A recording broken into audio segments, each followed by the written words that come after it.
We are in the final week of a series called 2020 Vision, and it's the only time we can do this since it's 2020. And when we first started the very first week, we used literally this as the means for what our discussion was going to be over the 3 weeks. And little did we know that heading into this final week of the series that this would actually be one of the top news stories everywhere. For those of you that haven't paid attention or just really, tired of the news so you don't watch it, this past week they came down with penalties for the Houston Astros and basically for them cheating to win the World Series. And it went so far that they suspended the manager, the owner of the Astros actually suspended his manager, fired his general manager, and it went to the Boston Red Sox, whose also manager learned to cheat based on this whole scandal. They also got a World Series out of this, and so they fired their manager. It's leading to the New York Mets, a player that was playing for the Astros and was part of this, they're even considering not bringing him in now as a manager. And so a game that used to be focused on this is suddenly anything but. And if you're a fan of the Indians, it's bothersome because you've been waiting for almost 70 years now, or over 70 years, whatever it is, 72 years for that title. And 2 years ago, it could have been the Indians' title. And it's gone. And it's gone just like that because of people that chose to cheat. Trevor Bauer, who was a pitcher for the Indians, even said at the time, these guys are doing this or doing that, and he called it out, and he was exactly right. And the people that were cheating turned it back on him. So it's amazing how when you're in the midst of it, everyone's trying, it's a competition, you want it to be fair, all those other things that are going on, and then you find out later, wow, they cheated to get where they're at. And if you're a fan that's been having this desire to, the Indians, maybe this one time, and one time before I die, and one time in my lifetime, and all these things that you say, it hurts and it's painful. And what's next? What are they going to come up with next? Because it started with the PEDs and everyone on the performance enhancing drugs with the players, and then it went to the management, and then they've got to win at all costs, and there's so much money that takes in to everything that's going on, and billions of dollars. I mean billions with a B. And at the end, the everyday guy is the person that feels cheated the most. And sadly, we think that this is something that happened just one time, but this has been going on forever. 100 years ago, so not 2019, but 1919, there was something known as the Black Sox scandal. And these guys felt they weren't getting paid enough. They weren't making enough. So they decided to go with gamblers and sign off on throwing the World Series. The problem was the guys that had all the money that were paying it weren't giving it to these guys fast enough. So about halfway through the series, they decided that, we're going to turn things around and we'll go ahead and go out and win this series, but they didn't win it. They lost it. And so when baseball finally stepped in afterward, and it was called this Black Sox scandal, even though the team was the White Sox, they called it the Black Sox scandal, there were guys that were thrown out of baseball forever. They're not allowed in the Hall of Fame. They're not allowed back into these professional parks. And so 100 years later, and you think that we would have learned, and we haven't learned anything. And sadly, this takes place in so many different areas of our life. And when we see people that cheat, it bothers us, and it takes a little part of us away. But then what it also does is it takes us to a place at times where we're like, if everyone else is doing it, why not get mine? And why not have, my portion? And why not, get ahead a little bit or whatever it might be. Because these are people that your kids, my kids, you, me, your parents, that they've looked up to for years and years and years, that should be setting the example.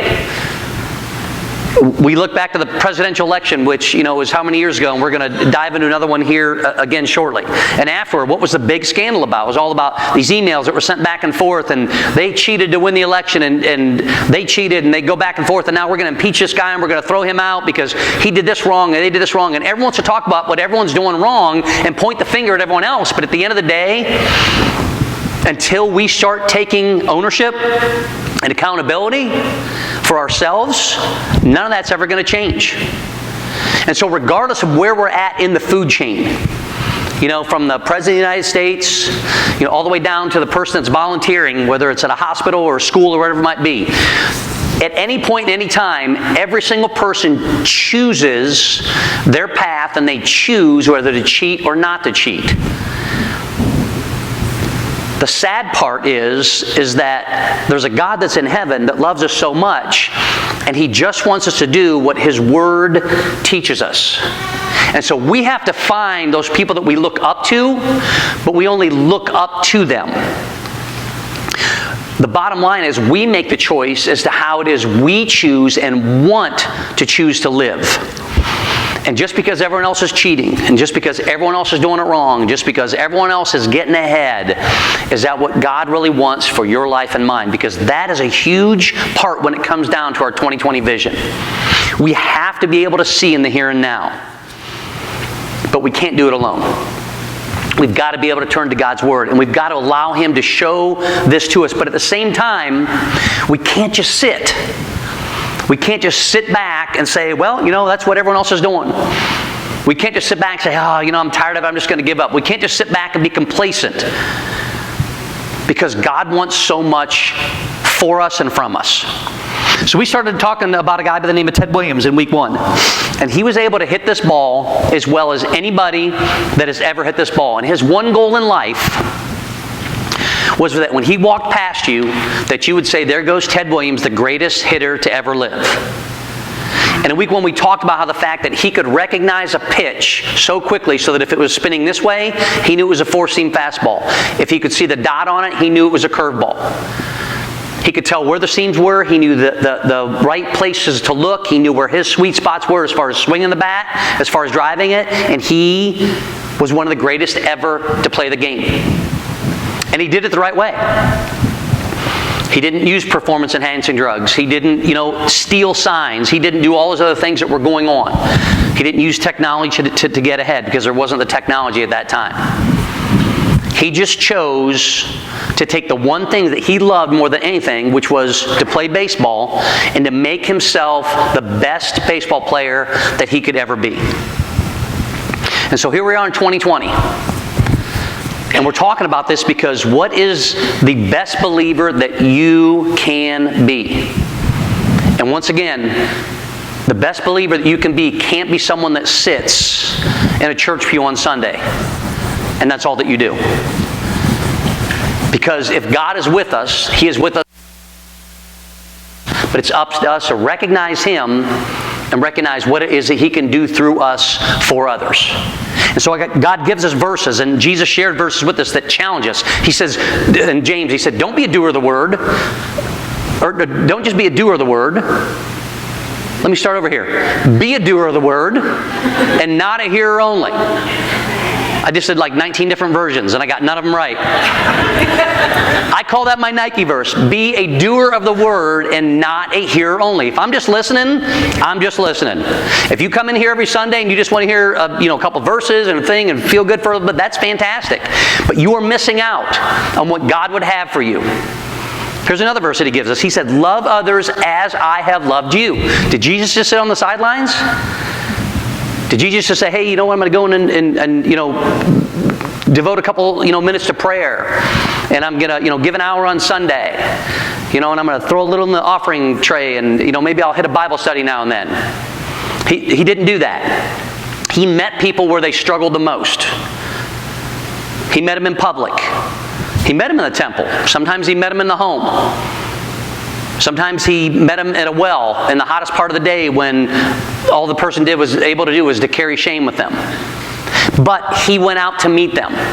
He chose to go to them. He chose to be a part. So be a doer, not just a hearer only. Love others as Jesus loved others. And then the last command that He gave, go. Go and make disciples in the name of the Father and the Son and the Holy Spirit. Go and make disciples that are godly disciples. Go and make disciples that point to God. Go to make disciples that can't help but see God. But the only way that you can do that is if you yourself are being that kind of a disciple. See, Jesus, for 3 years, discipled His disciples. But those disciples then became apostles, which means they became messengers, which means they were sent out, which means they went to help others. And so your vision and my vision, it's great that we are able to see and maybe see clearly, but we have to make the choice to do something with it. And you have to make the choice to do something with it. Even when everything around you in society says, hey man, we got ahead because we cheated. Hey, you know, we did it the wrong way, but we got what we wanted out of it. Even when people are putting us down and saying, you know what, that person's doing it better, and maybe what you're doing, you know, it's not quite as good. And yet, in your eyes, you're giving everything that you have. Sometimes people in leadership, they don't even realize the things that they're saying and how hurtful it can be to you or to me. But in God's eyes, maybe He's preparing you for something. Maybe He's strengthening you for a season so that you can take that to others. See, we can lead from anywhere within the organization. But God's message is for you and it's for me personally. When will we choose to take it personal enough that we will do something about it? See, Ted Williams, simple, right? There goes the greatest hitter that ever lived. Because he could take a round bat, and hit a round ball. And he's the last guy to hit over 400 in a season. And so we know his name. Our names may never be in the headlines. We may never be that guy. We may never, you know, who knows, be on TV, have our 15 minutes of fame, whatever it might be. But in God's eyes, are we doing what He has purposed us to do? And when we don't stop long enough to recognize Him within those moments and seek Him within those moments, we don't take the time to give encouraging words, to spend quality time with people that need that quality time, to volunteer in an area where someone just might need a little bit of help, to sometimes just give a hug or give a smile when it's needed because we're so focused on the task that we have to do that day, we miss out on God in each one of those moments. And so we can't have God work through us until we choose to see Him within those, in the things we say, especially in the things we do, and in how we treat people. So this is the final week. The final week of our 2020 vision. And this literally says that we need to do what needs to be done. Now that seems just ridiculous, right? Let's do what needs to be done. But too many times, we're undoing the things that we've already done. When God wants us to just take the next step forward and say, okay, that's finished and that's behind you. And we dwell on it and we hold it. And because of that, we can't move forward. So the last focus that we need to have within this message for you and for me is we need to do the things that need to be done. Let's go ahead and look at this for a little bit. First week, we talked about it. Week 1, vision begins with the ability to see this day with precision and accuracy, even down to this moment right now, to be able to see to hit a baseball. They did a study many years ago, and they wanted to prove within the human eye that there's no way that someone could go through and hit a 90-mile-an-hour fastball, and yet it's done every single day. And so they paid the money, they did the research, they looked into it, they broke the whole thing down, they went the smartest people, the guys that had all the pocket protectors, the guys that had all the data, you name it, and when they got finished, they said it is absolutely impossible for the human eye to catch up to where they can hit a 90-mile-an-hour fastball. And yet, guess what? Guys are throwing over 100 now, and they're able to do so. So the reason I share that is where you think that you can't do something, and where you think you can't take that step, and where you're like, there's no way I can, you are correct 100%. But through Christ and through God, you can do all things when you determine to do it. But it starts with, you've got to be able to stay within that moment and be able to see it accurately. So that was week 1. Week 2. The key to the 2020 vision is to develop the ability to see today in terms of where it can take you. So it's a journey. It's a journey with you and God. It's a journey with God, hopefully in the pilot, and you in the co-pilot seat. If it's different, you need to swap seats with Him. But where is it that God can take you? Because inside of you and inside of me, God's Word says this: He has placed eternity. So where is it that God can lead you? And here's the amazing thing. This doesn't matter how old you are. It has nothing to do with that. It doesn't matter if you're male or female. It doesn't matter if you're from Europe, Asia, Australia, United States. It doesn't matter where you're from. It doesn't matter what color your skin is. It doesn't matter your background. It doesn't matter. None of those things matter. What matters the most is that God will give you this vision, but will you walk alongside of Him to take a hold of that in your life? And which leads us to week 3, which says, putting your long-term vision into practice on a day-to-day basis. Because, see, we can talk about it, and here's the amazing thing. What is today? January 19th? We're already 19 days through the year. 19 days. I don't want to fast forward to December and then all of a sudden say, hey man, the year's gone. What happened to it? Where'd it go? You know, we had 2 seasons, winter and the 4th of July. Yay. Kids are getting older, you're getting older, we're getting grayer, we're losing our hair. I was going to lose 5 pounds, but I gained 15, so, you know, maybe next year we go into all those different things, resolutions, you name it. Let's not wait. Because once again, this is the only time that we can talk about that 2020 vision. So this week, today, this is how we have to look at this from a day-to-day basis. This is Sunday.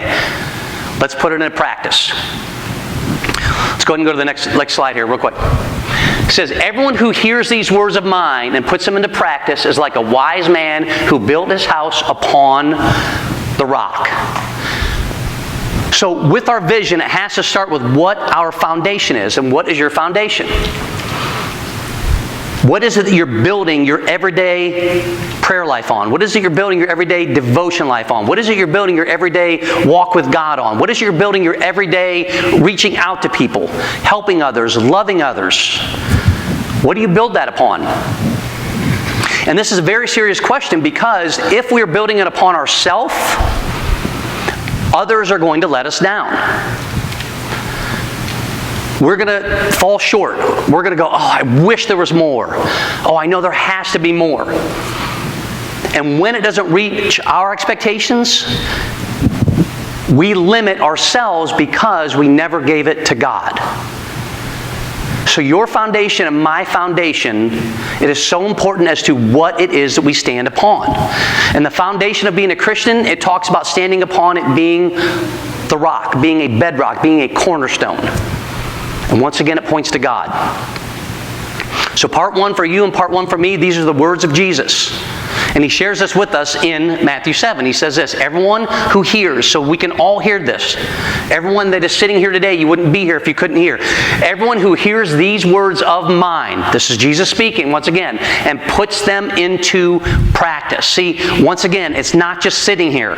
It's not just hearing this. It's not just, wow, that's a really cool story. It's not just the other bunch of people out there cheating and, hey, everyone else is getting ahead and when am I going to get mine and when is it going to be my turn? And that all sounded good. And yeah, I can have that focus and then I'm going to head out the doors and I'm going to forget it in 15 minutes or 20 minutes and next Sunday, what is it we talked about last week? That's okay, I'll go catch up once again. We have got to make the decision to put it into practice.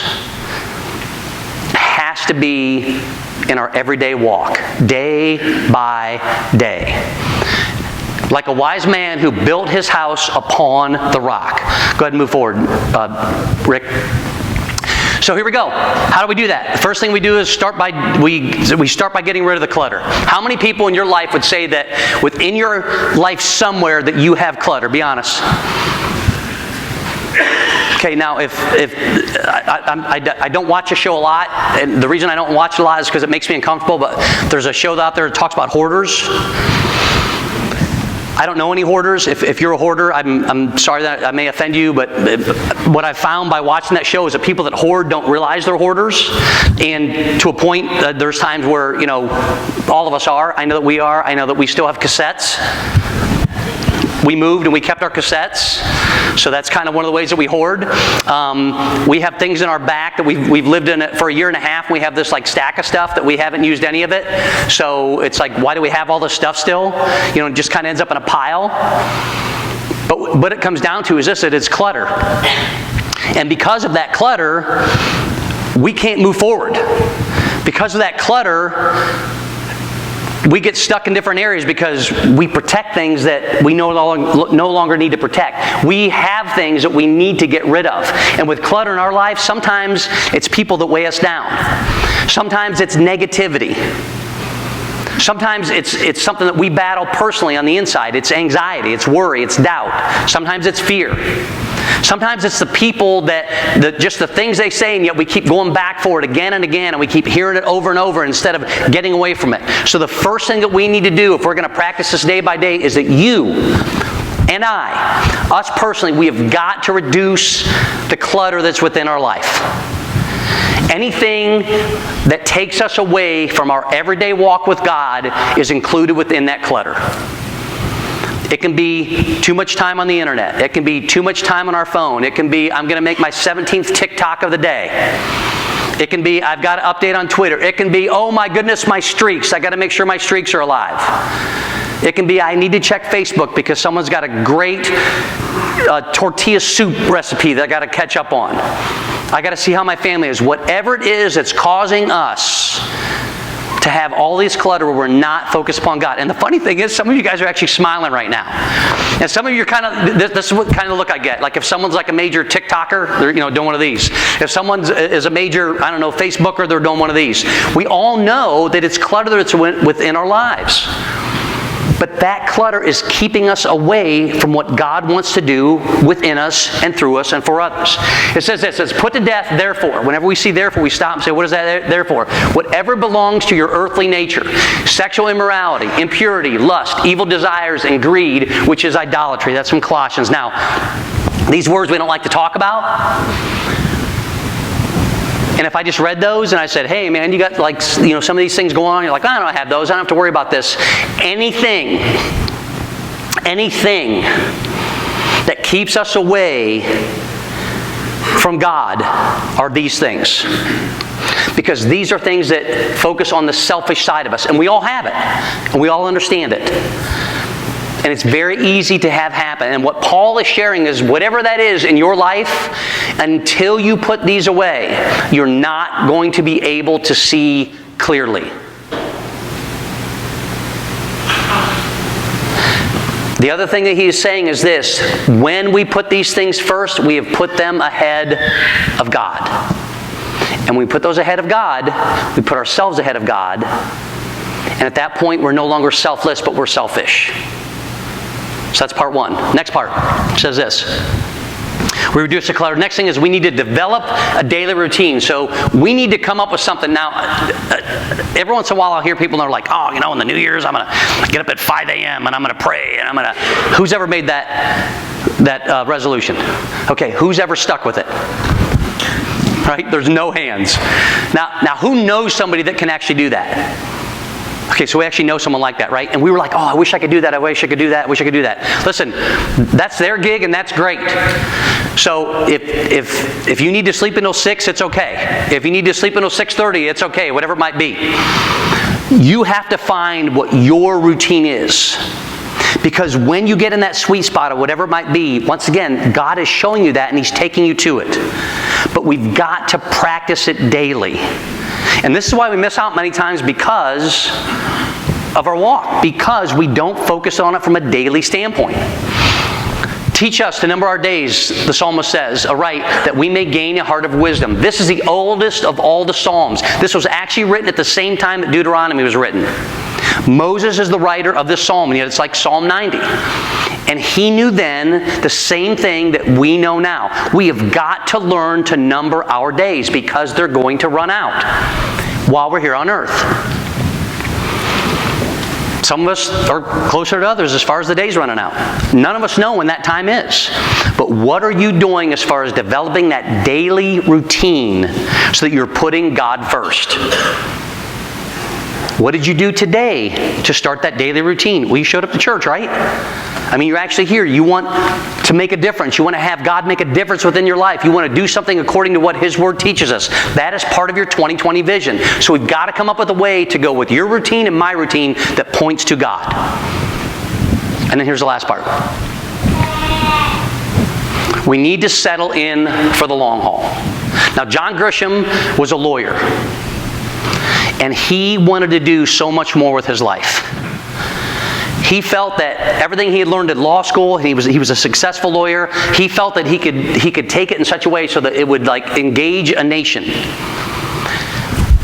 But he was missing out because he was so stuck in his work that he didn't do the very thing that God had blessed him with, which was to write. So he made a decision. And in his daily routine, he decided not to get up at 5 a.m., not to get up before the sun came up, those other kind of things. He took 1 hour a day, and it was his first hour. And he went in to start to write. And he went through the whole thing with the novel process. He said, if I can do this for the entire year, I will have my first book finished. And because he had the resolve to do that, just making one change to 1 hour of his day, that's it, he was able to write A Time to Kill. And he has written many books since then. And here's the amazing thing. He doesn't even practice law anymore. You know what he does? He spends time writing. And then he actually purchased land for youth baseball fields. And if you go to those youth baseball fields, he mows them. And he lines them for every game. And the parents are allowed to watch the games, but they're not allowed to coach their kids. They're just allowed to watch. And if they get out of hand, he walks up to them and goes, "You're out. Because this should be an enjoyable time for everyone here." If they're like, "Hey man, I don't really like how you're talking to me," he's like, "This is my land, so hop off. Because I want this to be about the kids and for them growing."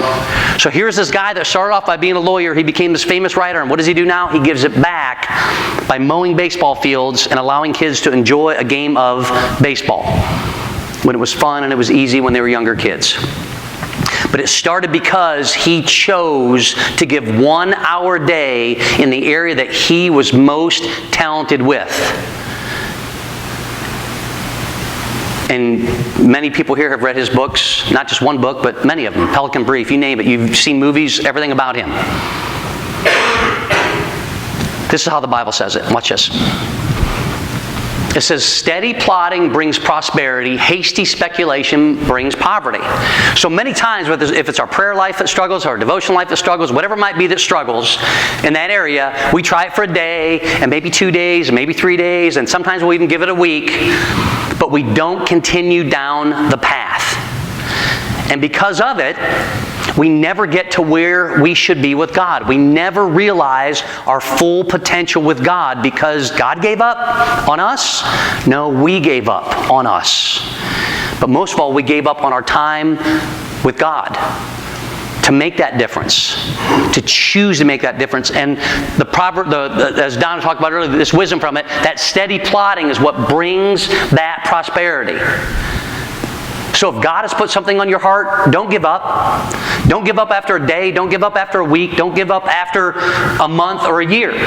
You've got to keep going forward with Him. He will take you there if it is meant to be within His will. And here's the next thing. Let us not become weary in doing good. How many people, I won't even ask this. This is kind of a bad question to ask, but don't you just get tired sometimes of doing good? Don't you just get tired of treating people well? Don't you just wish that every once in a while you could just, get away with whacking someone in the head with a shovel? There's a puddle there and you've got a big car and just driving through it and dousing everybody just for fun. Right? Just every once in a while if I could just do it and get away with it, how much fun would that be? Well, you know what? So the Astros and Red Sox tried. And they got away with it for a couple years. As a believer, our conscience would catch up with us. And we know that. Let us not become weary in doing good, for at the proper time we will reap a harvest if we do not give up. So there's a promise in it. Continue to do the good. Continue to be kind. Continue to show grace. Continue to listen. Continue to smile at people. Continue to hold open doors even when no one else cares. Continue to help people with their groceries. Continue to make phone calls. Continue to send a text message. Continue, you pick it. It's your life. Make it part of your daily routine because in time there is a harvest from it. So in your vision, what is it over the last few weeks and what is it today that God is putting on your heart that you can see Him doing through you? because we need to start into this day by day. Let me give you some examples here in case you wonder how life could be different. Go ahead and go forward here, Rick. Here's our challenge, 2020. This vision we have to first of all take ownership on. Your vision is your vision. God's vision for you is your vision with God, but it is your vision. So we take ownership. Go ahead, Jason. Week 1, your vision begins with the ability to see this day with precision and accuracy. Go ahead, Jason. Week 2, the key to your 2020 vision is to develop the ability to see today in terms of where it can take you. Remember, this is with God alongside of you. He's the pilot, you're the co-pilot. Week 3, putting your long-term vision in practice on a day-by-day basis. Go ahead, Jason. How many people know this name? Jan Koum grew up in the Ukraine. Jan Koum didn't even have running water when he was growing up. His family was able to come to the United States. He learned everything he could learn when he got to Silicon Valley because there were a lot of people that were really, really smart around him. Jan Koum interviewed at Facebook. And Mark Zuckerberg was his final interview. And Mark Zuckerberg, who obviously you probably all know created Facebook, passed over him for someone else at Facebook. So this someone else became the employee, and this guy had to kind of go on. Last year, Jan Koum sold his WhatsApp to Mark Zuckerberg for $19 billion. Oh, I thought that was kind of amazing. You're like, well, so how many? Have 19 billion. I mean, that's pretty amazing. He got passed over in the interview. He sold what his ideas were back to this guy for $19 billion. Why? Because he never gave up. Because day by day, he focused on what God had blessed him with, where his talents were. And now almost every time that you pick up a phone and you dial someone and you do a face-to-face call, it ties back to what he did because this guy sold what he knew for more money than any of us can ever even imagine. Next guy. Howard, oops, that should be Schultz. My bad. That's poor typing on my part. Starbucks. Has anyone ever heard of Starbucks? Has anyone ever been to Starbucks? Who's going to Starbucks as soon as you're done with church today? Who has a Starbucks now, right? Howard Schultz, God bless you, went to 242 banks, and every single one of them said no. Every one of them. It took a doctor and 2 personal inventors. The reason the bank said no is because his business plan is not anything that you see within Starbucks today. It was meant for everyone to come together, kind of a neighborhood thing, and everyone just happened to drink coffee. It turned into this booming billions and billions and billions of dollar industry. But he didn't give up because he knew that people would take to this. Even though we're not doing what Starbucks was originally meant to do, we all know the name of Howard Schultz, not because of Howard Schultz, but because of Starbucks, and because he never gave up. Next one. Thomas Edison. How many people know Thomas Edison? He's the guy that created the light bulb, in case you don't know. And if they asked Thomas Edison, how is it that you were able to invent the light bulb? You know what he would say? I was able to do this because I failed 1,000 times. So in our vision, part of it is going to take place when we screw up, when we mess up. But if it's part of God's vision within our life, we keep moving forward. Those of you who don't know, when Thomas Edison was younger, he was actually sent home with a letter pinned to the back of his shirt because the teacher could no longer put up with him and would not take him back to school. She called him a dunce. And so his mom sent him out and said, just go do you. And because of that, we can all see now today. And he was from Milan, Ohio, if you're an Ohio person. Right? All right. Next person. Walt Disney. Ever heard of Walt Disney? Walt Disney, when he was younger, he went to the Kansas City Star. And you know what they told him? You're not creative enough. You're not talented enough. You don't have good enough vision. Mickey Mouse, are you serious?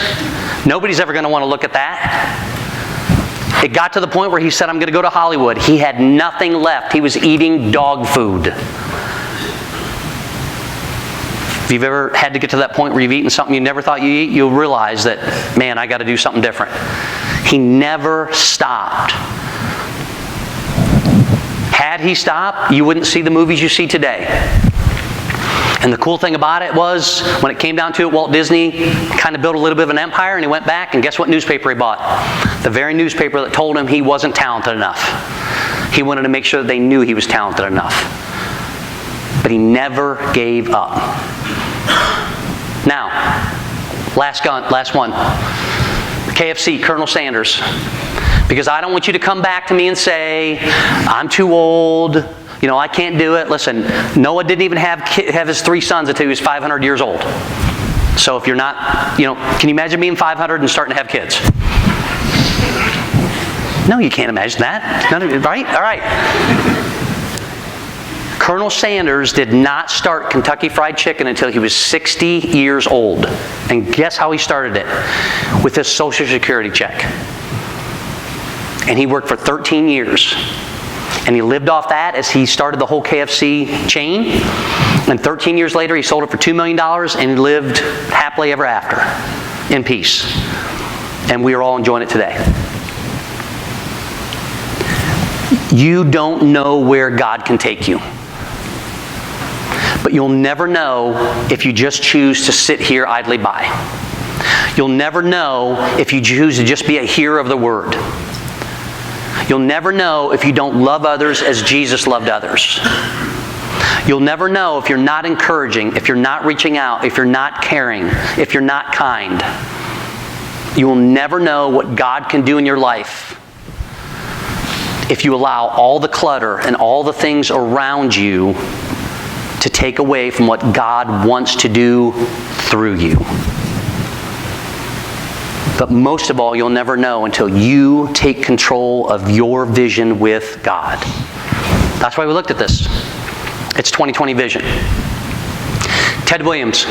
Go ahead, Jason, last slide. The beginning to the very end of the story. He started by wanting to be the greatest ever to hit this little baseball. Final game, final season. He played in the 30s, the 40s, the 50s, and the 60s, from 1939 and 1960. He knew there was a time where he had to hit the pause button because he went and served our country in 2 different wars, Korea and in World War II. Because he knew how important it was to serve others. When he came back, God had blessed him with a gift, and he wanted to use that gift. He knew it was his final plate appearance. And as he gets up, ball 1 comes in. Wasn't his pitch. Ball 2 comes in. Wasn't his pitch. But then the pitcher made the mistake, and Ted Williams knew it. And on the final pitch that he ever saw, he hit a home run. He accomplished what he had always set out to accomplish. And as they're passing, he's going around, there were literally people that wrote, "There goes the greatest hitter to ever live." I don't know what God has in store for you. I know that He has given you this day, and He's blessed you with this day. But I do know this. There's some clutter that we need to put away. I do know this. He has a vision that is special for you, just as He has a vision that is special for me. It may be as a husband, it may be as a dad, it may be as a wife, it may be as a grandparent, it may be as a child, it may be as a teammate, maybe as a business owner. We don't know. You don't know until you put into practice every single day what God would have you do with your life. But I know this. When you choose to get off the sidelines, when you choose to get out of the pews, when you choose to get into the game, you will become a doer of the word and not a hearer only. You will give grace where grace is needed. You will be kind when people need kindness. You will encourage when someone is just down and needs that encouraging word. You will get to the point where you can't help to love others as Jesus loved others because it's in you. And at the end of the day, you'll have a desire to go and to make disciples, because that is what God has called us to do. But as we said week 1, we said week 2, don't delay, start today. Don't delay, start today. Because 2020 vision with God is your vision. It's between you and Him. If you'd all bow your heads right where you sit, let's go ahead and say a word of prayer as we close up. God, you've given each one of us a vision in our life. Lord, I thank you for the examples of these people that are all around us. Lord, that we read about or hear about the success that they've done. Lord, each one of them, there's no way when they first started that they could ever imagine that it would be so successful. God, help us to not rest our success on comparing ourselves to those guys, but instead to rest our success on what your word teaches us. Lord, teach us every single day to put away the stuff that gets in the way. Lord, teach us every single day to be a doer of the word. Teach us every single day to love others as you love us. Teach us every single day, God, to make disciples in your name. And God, at the end of the day, help us to just know that our vision is your vision. But it's up to us to not only see it, but to live it before you and others. God, we thank you for this time. It's in your name that we pray. Amen. Would you all please rise? If you'd all bow your heads and close your eyes for a moment here. We never know where someone is from a faith standpoint. So if you're here today and you've never taken that step of faith, it's really tough to see God's vision in your life if you don't know God. It's up to each one of us personally to stop long enough to recognize that, hey, God, I need you in my life. I want to put everything away, put all the clutter away, all the stuff that gets in the way of you aside. And it starts by saying, God, I need you. I admit that I need you. I believe in you. And God, I want to commit to your way. I want to ask your Son Jesus into my heart as my powerful, my passionate, my personal Savior. If God is speaking to you today and that's a step that you want to take today for the first time, would you just raise your hand right where you stand? Now this part is going to be a serious question. Go ahead and keep your heads bowed and your eyes closed for a moment.